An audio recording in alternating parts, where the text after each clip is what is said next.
Thursday, and we are sending things back out to Damon, who's giving us a preview of the new drink menu and shot menu. Who knew there was a thing?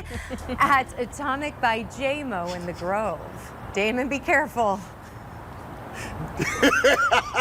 I'm not taking any shots, so you don't have anything to worry about. But we are in the midst of concert season getting ready to happen. So we have moved outdoors, and man, it is a beautiful day in a beautiful space. And there have been some new additions. We are joined by Drew, who's the managing partner here. Drew, walk us through what's going to happen here in coming weeks. So we call this space Atomic Pavilion. Before COVID, it was Atomic Cowboy Pavilion. I used to be the talent buyer at that time, so kind of keeping that energy afloat and reviving it for the new chapter of this space's career. We are about a week into outdoor season for Atomic. And yeah, so tomorrow night you have Voodoo Little Feet, which is a tribute to Little Feet. And those guys are on a monthly, and they do a different concept of tribute every single month.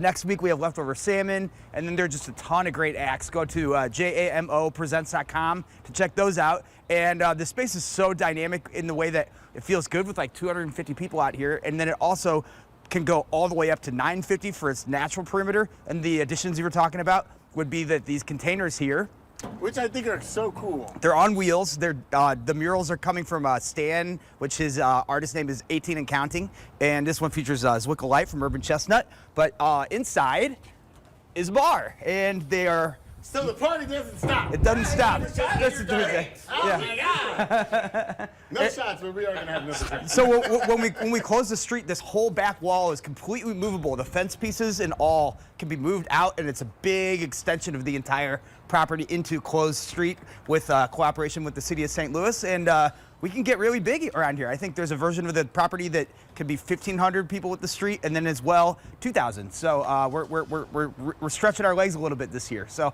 I love that. I love that this place is so community oriented. Not only are we talking about local bands and acts that come through here, we're talking about handmade drinks from someone who knows and loves the area. We're also talking about local artists to be showcased here, and so I love that. That's right. And by the way, both of these drinks are also served outside. We're playing with the device of which they're going to be served in. It won't be glass during big shows, but you know, the craft coming into the volume is definitely us elevating that program as well. You know, so yeah. There we go. Yeah. Okay, so tell people where you're located before we get out here and when they can come out. Yeah, so we are in the Grove at 4140 Manchester. It's Manchester and Talmadge, and Thursday through Sunday for the inside lounge area, and then check JAMOpresents.com for concerts. We're up to 7 days a week. Ooh, 7 days a week. And what he said earlier is that some of these concerts, or live performances rather, are free just to come in and listen to. That's right, especially in the lounge. So. Especially in the lounge. Well, cheers to Thirsty Thursday. Cheers. In the meantime, cheers all around, everybody. Cheers all around. I can't get nobody in the back. All right, I'm going to send it back to you, Laura and Sam. We're going to enjoy this beautiful weather.